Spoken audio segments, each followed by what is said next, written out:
Assalamualaikum warahmatullahi wabarakatuh. Bismillahirrahmanirrahim.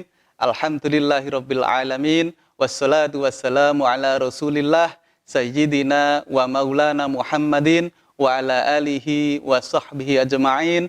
Rabbi shrahli sadri wa yassirli amri wahlul 'uqdatam min lisani yafqahu qawli. Amma ba'du.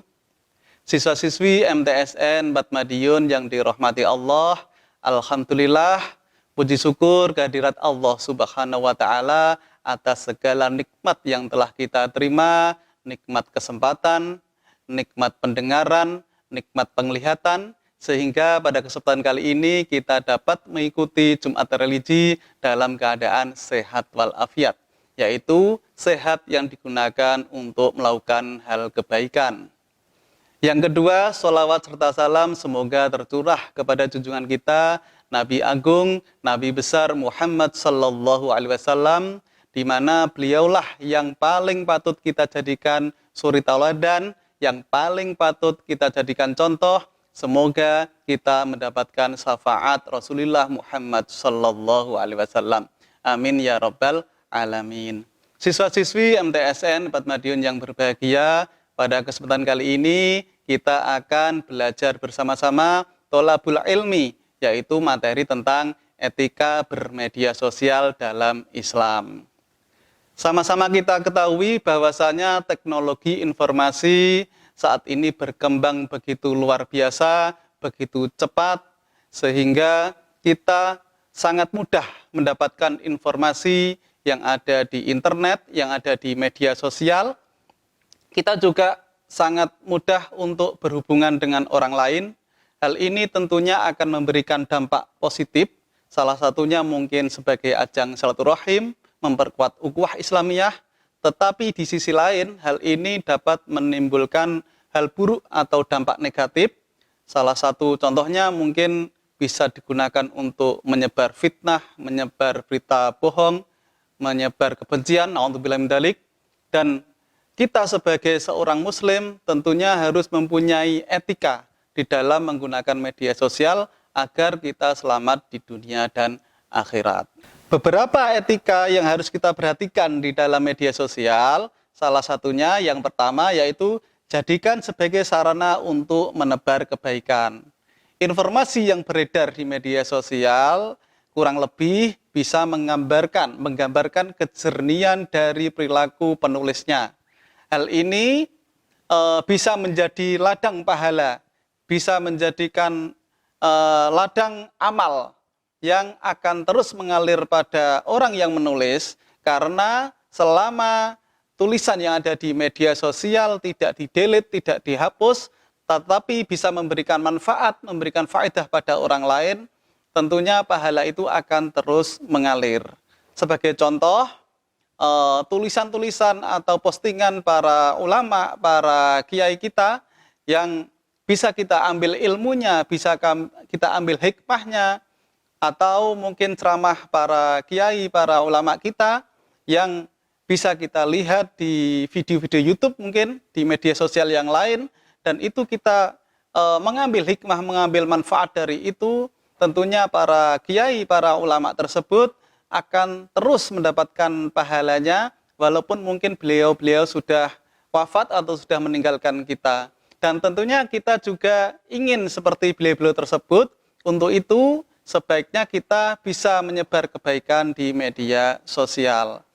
Agama pun mengajarkan kita untuk menebar kebaikan.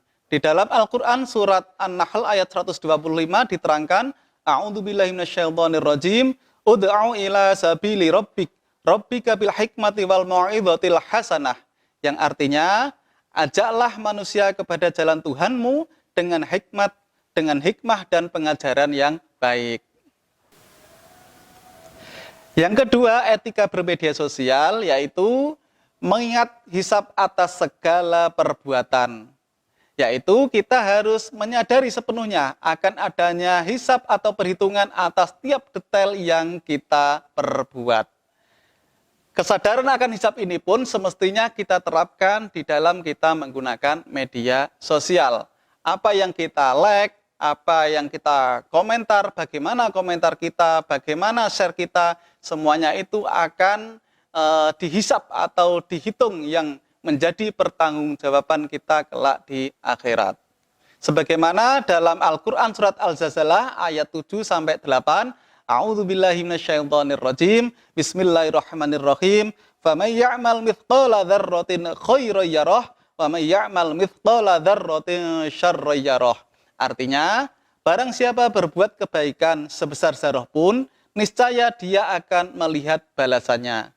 Dan barang siapa yang mengerjakan keburukan sebesar zarah pun, niscaya akan melihat balasannya pula.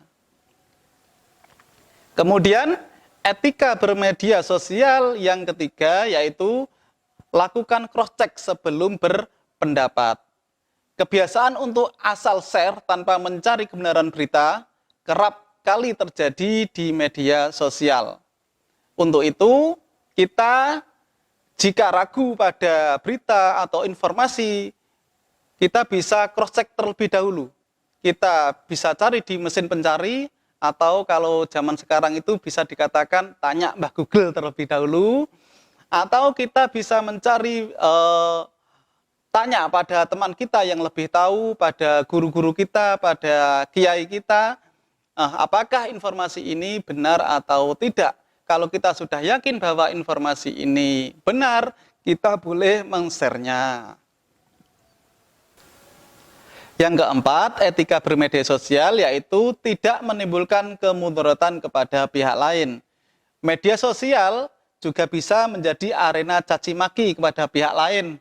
Tak jarang media sosial disesaki debat saling menjatuhkan, ghibah, fitnah, berita bohong, mungkin bisa dijadikan juga sebagai cyberbullying atau melakukan perundungan kepada orang lain, kepada teman kita, kepada pihak lain, yang tentunya hal ini dapat merugikan orang lain dan menimbulkan kemudaratan. Untuk itu, kita harus menghindarinya agar kita tidak menyakiti orang lain. Dalam hadis Nabi, riwayat dari Muslim, "Man kana yu'minu billahi wal yaumil akhir falyaqul khairan aw liyasmut." Yang artinya, barang siapa beriman kepada Allah dan hari akhir, hendaklah ia berkata yang baik atau diam. Jadi kalau kita tidak bisa berkata yang baik, tidak bisa memberikan kebaikan, lebih baik kita diam. Kalau mau menyakiti orang lain, kita tahan terlebih dahulu. Ditahan sampai kita tidak melakukannya. Kemudian yang terakhir, etika bermedia sosial yaitu CCTV di kedua bahu. Maksudnya di sini kita merasa diawasi oleh malaikat utusan Allah Subhanahu wa taala.